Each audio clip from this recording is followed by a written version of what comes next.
Why do you believe so many artists fall to this notion that they have to follow what the industry tells them is the standard?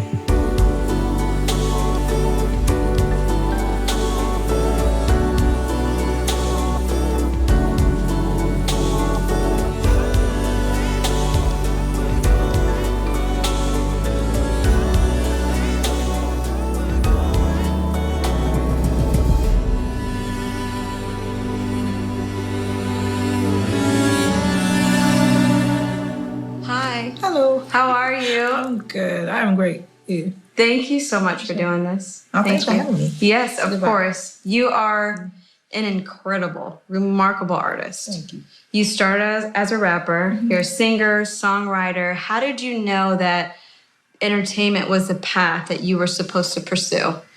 I didn't know that entertainment was the thing. I knew I wanted to sing, and that's always the thing for me. The stuff. It's the stuff. I think it did swing to me halfway through everything that this is a way to do the stuff and impact in the way that I saw was helpful in a wide scale, you know? So it wasn't like, it wasn't necessarily like, okay, I have something to say. I think the best way to do it is to go be a world-famous singer. It was like, people seem to respond when I do it in my brightness. Yeah. Let me do this in my brightness. Let me do this full out every time, you know? Yeah. And the ways kept opening from that. So, yeah. You have a show on Apple. I love it, by the way. From the graphics just to the content, it's just so good. What inspired you to start that? Well, purple and yellow are my favorite colors. We talk about the graphics. Purple and yellow, since I was a child. It's so good. It is. And not because Lakers or nothing, but like, I live in LA, not because Lakers. But more because it was just, those are my favorite colors. One's sunshine and the other's royalty. Yeah. That's what I find out they mean. But as a kid, those were my colors. And Prince purple. Okay. Not any Prince purple. Prince purple, so, yeah, so those are just my favorite colors. They've morphed into golds and violets, which is more on the black side of it. To me, it's another one of my favorite colors. But so that's why I keep the aesthetic. You know, it's a vibe. It means something. Yeah. Yes. The show, man, the way it even came about was just pure God. We're sitting, and I've told my team like 3-4 years ago, we should have a show. We should really approach Apple about a show. It wasn't time. 3 or 4 years later, I had a friend say to me, you need a radio show or something because your musical knowledge is way too, it's like a library. Yeah. I'm like, okay. Another friend goes, yeah, you're like a jukebox, fam. Like, you in the playlist, okay, it's borderline annoying. I'm like, well, done. So the third time I heard that, I said to the team, we should do it and we should base it around this, which was at the time reggae. I had a reggae album out, my last album, and we were like, let's do reggae, let's talk to different artists, let's do that. We took the idea to Apple and they were like, we got one bigger. How do you feel about this? Yes. And I was like, well, if they said this is doing a radio show 5 days a week, play whatever you want, bring your vibe to it. We just like what you're about. Yeah. And we'll help you hone it, we'll help you build it, we'll help you move it forward. Yeah. And it's become the Estelle Show. I was trying to give it different names. And I feel like this happens every time I try to take myself out of the front center of it. Like I try to give another name to something. Let's call it something related to something I do, but not the Estelle thing. Sure, yeah. And God's like, no, it's the Estelle. Get out. What are you doing? Like, and so they said, no, it's the Estelle Show. I was like, okay, well, it's the Estelle Show. There's something I would love to highlight. You said in an interview, and as we know, our culture has this proclivity to tell us how we're supposed to show up, when we're supposed to do our job, how to keep up with the Joneses, what it looks like, what it should be, and this is what you have to do in order to be successful. Yeah. You said boldly and yet so profoundly, we're not overrunning my time with your version of what I'm supposed to be as an artist. AKA, you won't dictate what I will do and what I won't do. Yeah.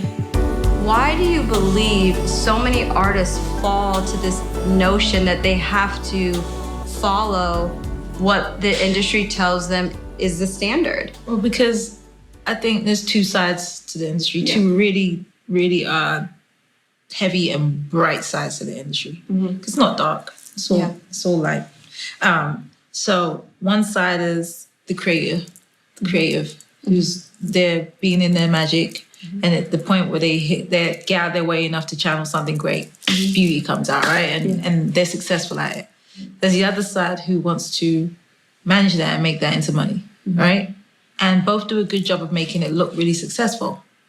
However, as the creative, we're taught to watch our backs so much and follow the business and look at the business, and that we forget that no matter what that does, we still have to work on this part, right? And this is the part that actually makes sense, the creative part. Yeah. So you're kind of swept up into, well, these people are here for a reason to guide me and that they should know best. Except after a certain period of time, they know what they know, and that's great, but you also know what you know. And that should be something that you pay attention to and sit in and be comfortable in. Now, it's not within their interest to give you that confidence. It's, they want to make sure you hang on to them. And, but then when you look at the artist after a certain age, it starts to become their world order, per se, and in a good way. You look at greats, you look at Stevie Wonder, they all have their teams that surrounded them that were told what to do because they were clear about their vision and about who they were versus their vision, over their vision, I should say. And that to me is why they were powerful, why they are the legacy artists that we want to follow. So why would I keep going down the line of being told how and when and based on somebody else's version of what they think I am, apart from my personal sovereign knowledge of myself? Why would I just dishonor myself like that? And when you figure out in the grand scheme of things and you get into your spirit and you get into yourself, it becomes like, well, am I dishonoring myself and look at my actions every day and how am I honoring myself with that? And so that makes all the decisions easy. Like, I don't have to do that. Were you ever fearful that if you went this path of peace, if you follow the path of peace, because that's essentially what you did, that you would be putting your career at risk? Yeah. But okay, so personally, I don't have as much fear as everybody else as a lot of other people, because I came from independence. Like as an artist, I had my own record deal and my own record label, and I was doing things at a certain level where I was very successful on my own. When I looked at all my peers at different stages. Now, obviously, success grows, but for me, I knew what to do. If I press up a record, I mix it, I master it, I put it up, I do my best market in it. I don't give up on it. I know all the things to do. So, cool. If you don't get it, if you don't understand it, and you don't want me to grow, I'm still gonna go do the thing. You don't have a jurisdiction on my talent, on my How did you get to the mentality, though? Even though, yes, you did it on your own, how did you even have the courage to do it on your own and know that, believing in yourself, if you will? How did you combat any unbelief? The broad statement is God. The broad statement is God. The broad is God. The spirit is listening to my intuitions, listening to my Holy Spirit, right? And then it just became building on confidence. And there was a period where I would consistently ask for help or second guess myself. And then it was like, there's a book for that. There's a Google for that. There's a proven point of view about that. Do the thing. Stop second guessing yourself, Estelle, right? And the more I did that, the better I became at it. The more I was sure of myself. That's what I say, like you build on the confidence and then you build on the success. But it just started to dawn on me after a certain period of time, especially in music, that, nobody's sure. And no one has the golden ticket or the golden rule.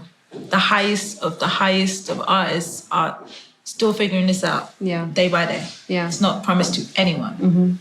So would you say if someone's watching that they want to maybe slow down, they're an artist or they're an actress or just plain out in the industry, but are fearful of checks coming in, of visibility, of wanting to be seen, but yet know that what they feel in their soul, that instinct, that discernment, that click from God, that you actually need to take a pause. You actually need to slow down. What is one tool that you can give them besides following that spirit and following that fear part, right? Break it down. Right? So that's good. Like you said, visibility. Is this why you're doing it? Money. your needs are always met. Your needs are always met. Your needs are always met. You just have to be open to it coming in ways that you are not expecting. Your needs will always be met. Yeah. When you're following, if God's telling you to calm it down and sit down for a second, trust He's got your bills paid. He's got your things taken care of without fail. Now, don't be stupid. Don't like not follow when He says, hey, yo, take that gig, or hey, do that thing. I'm just giving you some money real quick, or, but I have never, and that was something I had to deal with, coming from being super broke as a kid. There's 9 of us as kids. My mom worked so many jobs, and we worked our whole lives too. There was always this fear of like, I'm not gonna have money, I can't pay. And then I looked back, my mortgages have always been paid. Mortgages always, like, my bills have always been good. Whether they were on time or not is a different thing. Right. But they still cover. Yep, right, that covered. Same. Right? So we might do some plus and minus over here, but it's going to get done. So when you look at things like that and you take all the extra things, that the expectations, the perceptions, the caring about whether people see you or not, and you're just more worried about doing God's will, or you're more worried about fulfilling your actual purpose, like that takes 70% of the pressure off. Yeah. Immediately. I like in between albums, I take my time. I'm still old school, I guess. I'm working on getting it down from 5 years to 2 years. Proud of myself, we got down to like 3. Yeah. But in between, it would always be that visibility thing. I had to just quickly jump out of that. Like, when I turn up, it's quality. And when I show up, it's great. Yeah. And it does the thing that it needs to do, and I'm what I'm here for. Yeah. And that's what I aim for. So I take the time off. I get to live a little bit. I get to rediscover new parts that have changed since putting that song out, or the music out, or whatever. And then I get to like explore life, like live a bit. I don't think that any artist should aim to, especially on today, where it's widely pushed to be 24/7 outside. Like have a profile of something. Widely pushed to do as opposed to be. That's exactly the phrase. Work on the be part. Work on the be part, so that when you start the doing, you can sustain the doing that you because want. You have things based off of the be to talk about. I lived this when I was just being. You want some interesting stuff from me? This what the hell was happening to me when I was off. Here's some things to talk about, guys, and it just allows you to kind of just make your mistakes and or grow successfully and develop memories and build an actual life, in between. I'm a big fan of that. Yeah. I will zoom in on my home, like as in like you'll see this much of my crib. Yeah. With like this part, this part, this part, and this part of my living room, or of my, I don't, none of that. I'm good. Yeah, totally. Like, let me have something for me. And when I pull up with the thing that's meant for you, here you go. What do you do in those moments of uncertainty? Because I'm sure you have them as you're on your own wavelength. Them uncertainties flare up. What do you lean on, and what do you do in those moments? I tend to think everything is perfect. Like, I really go to that everything is perfect and everything is exactly as it's meant to be moments. Mary J was the first of her kind, right? First of her type of art. Yes. She pulled influences from Anita and all of those, and Aretha and different people, but she was the first of her, right? Prince was the first of him. He pulled influences from James Brown and Little Richard, but he was the first of him, right?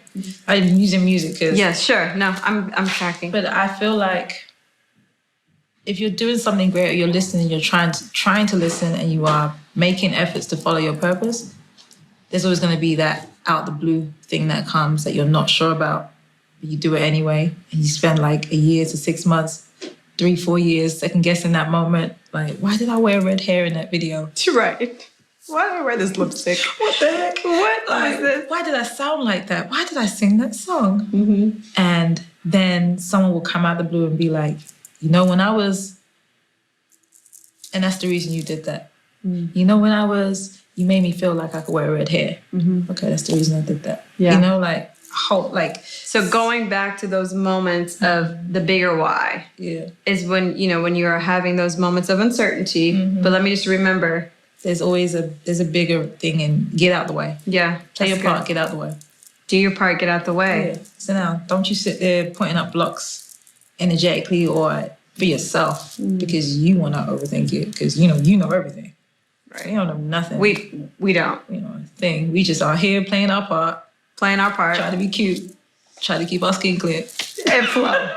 Oh, that's so good. So don't have it. Yes. Yeah. Switching gears a bit, and I prayerfully believe and hope that we're at this end of the pandemic. Not sure if we are. What was that season like for you? I was grateful that I had halfway began and was comfortable in my skin because it was a lot of alone time. I'm an artist, I'm outside. And when I'm outside, I'm on, right? And it was like a good, intense, I was at the beginning of learning to balance who I was as far as switching on and off, with just being comfortable in a harmonic space, right? Just being comfortable with not being too high or too low, not being, I'm up and I'm outside today, so with, I'm just here. Yeah. You know, and being okay with just being here. That's good. You know? Yeah. And so I got to kind of like really work on that stuff. So it was a lot of red wine, a lot of DJ, a lot of Instagram, and checking in with the homies, not caring too much or having to worry about everything and everyone else, calling my family, working through things with my mom, making sure that, because I'm lived so far away from everyone, it was just me. So finding that time, I finally had all this time to sit down and FaceTime everyone every day and check in with what was going on more than I ever had. Yeah. And it was a good year of reconnecting, you know? So I wasn't scared of it. I wasn't as depressed, or I wasn't like, as a lot of people went through a lot of things with the years. And so I was happy that I'd started it pre-pandemic, because when it came time to just sit down and be by myself, it's like, this is nice. This is really nice. This is actually okay. Was there ever a moment of, oh God, am I going to make it through this? No. It was always, I needed this. It was, there were moments of like, oh goodness, this is the 5th day of inside the house. I'm just going to take a walk around the block though. I can go out in my little back patio. And then I bought a house in the middle of it all, so that was the other thing. I'd never really concentrated on where I wanted to be in the world, which is part of my own personal, that's why I said the awakening, everything. I was very comfortable, but also sad, moving around everywhere, right? Never felt like I needed to settle and have roots. Because my roots were in London, right? And then it became obvious that I was probably going to stay here. So all the action had begun to cement that I was going to be in the US now. You know, like 12 years into being here, which is nuts. But that part. So I managed to like focus and get grounded and be home and decide I want to be with someone and I want a husband and I want to have a baby and I want like those things that, you know, weren't expected, weren't, you know, even for myself, I was kind of like, I mean, I say it, but like, do I really want it? Right. You know? Sure. So my actions started actually following my heart, you know, and I had that time to do it. Yeah. And it's just invaluable. Still have that time. So. You said recently in an interview that life is a soundtrack. If we were on your soundtrack and listening to your soundtrack, what song would we be listening to right now? Ooh, that's difficult. Probably something Stevie Wonder. Yeah. Oh, jeez, this is hard. All right. Take your time. My jukebox, right? Hold on. Okay, so the first song that came to mind, and then the second one, Is This Love by Stevie Wonder, and the second one, Is This Love by Bob Marley, and the second one, I Love Everything About You by Stevie Wonder. Oh, wow. Okay. Yeah. Oh. Yeah. I just, like, and just on some, I was never the most expressive, you know, in any of the formats of love, but I would physically do things for people. Be like, you get that, I love you, right? Cool. I did the thing. I didn't say it. I didn't hug you, but like, you get it. Yeah. And they'd be like, no, I didn't get it. I didn't. All these boyfriends, I didn't get that you love me. I just saw that you did things. And it's my job to do things. I'm just like, well, I don't know how to do the other things. So I've been on a crash course for the past 7 years of like learning to emote and learning to, you know, be more expressive. And so I play those songs, but I haven't been playing them a lot recently. But those two songs just came to my spirit, I guess, when you ask that. That's good. So, yeah. Where do you believe you are mentally? Calm, very calm. The beginning of this week, I was having a moment about being outside a lot. And being outside in the sense of like, all the events are starting to come back up and work is starting to kick back up. Yes. Music, and everyone wants you to be back outside. And while I'm comfortable in my, like, I'm just here, everybody else is so a lot of people are still kind of facilitating in that. Do things! And I'm here like, do what? Like, I'm here. This is the thing. Yeah. We go? Okay. You having a good day? Right, You know? yes. Like, and then they look at me like, well, this isn't the thing I expected you to do. And I'm like, yeah, get used to this. Yeah. You know?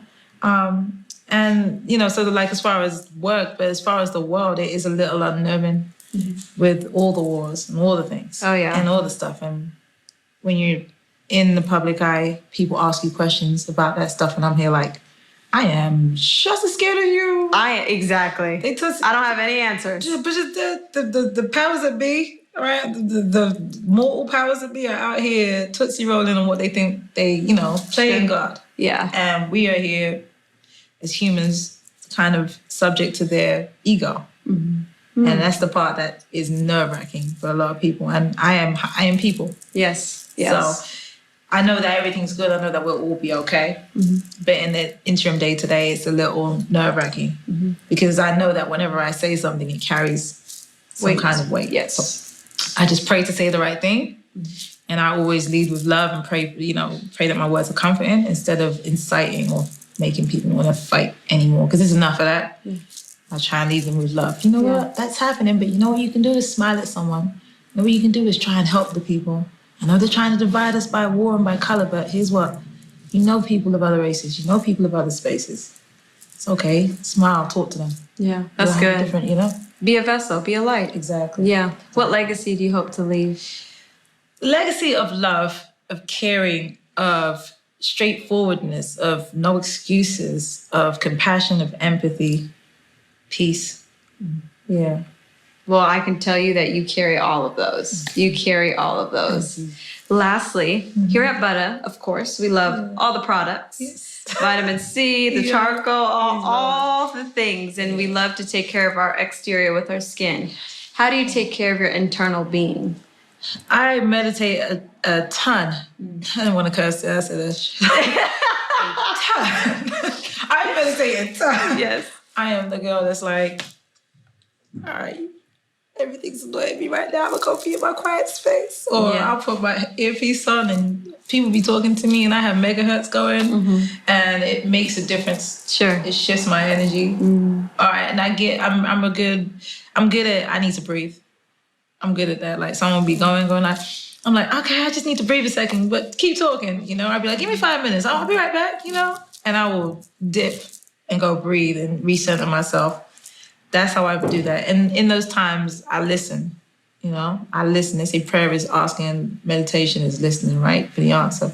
I listen. I really like, you know, I'm learning that too. It's like, just be quiet. It will come. And God whispers. You know? How do you know it's God's voice and not yours? It's a whisper. My voice is loud and overbearing. My voice is just da-da-da-da-da-da in my head at all times. Down to melodies. Down to when I hear a melody. It's like a little, you know, I'll dream a melody and I'll wake up and sing it into my phone. When I'm in the way, I like to say I'm in the way, it's loud, it's overbearing, it's a mile a minute, it's just noisy. It's 11 things that come out of nowhere. Yeah. When it's God, it's quiet and it's simple and it's straight. It's not a game. It's just, I said this. You want me to say it again? All right, I'll wait till you quiet down. I said this. And so that's why I get quiet a lot. So the fruit of it is when it's calm, it's peace, it's not chaotic, it's not disruptive. Exactly. All those are different things. Exactly. Oh, that's so good. Yeah. Are you happy? For the first time I could say I am. Yeah. First time in a long time. Yeah. Absolutely. So good. It's a good time. It's like, there's nothing I could say that I'm just like, but you know I wish that? I have tools for everything. And also, and you look at things in a big way and a small way, it's really good. Like life is really good. Humans are brilliant.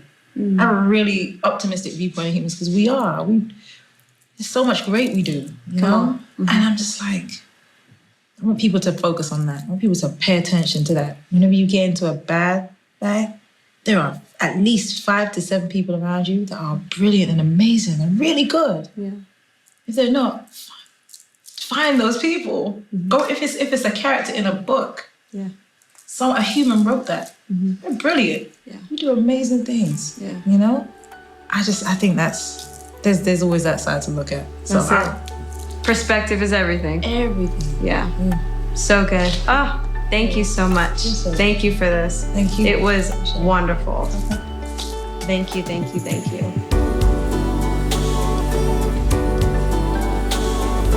I don't know what's gonna happen, but I know that everything is always for my good. Come on. I'm gonna let it go because the truth is too, that's where anxiety and depression comes from. It comes from holding on so tightly to something that wants to go like this. Of course we're gonna be stressed. Trying to latch on to it. We're trying to control everything. Oh my gosh, and I am the master of that.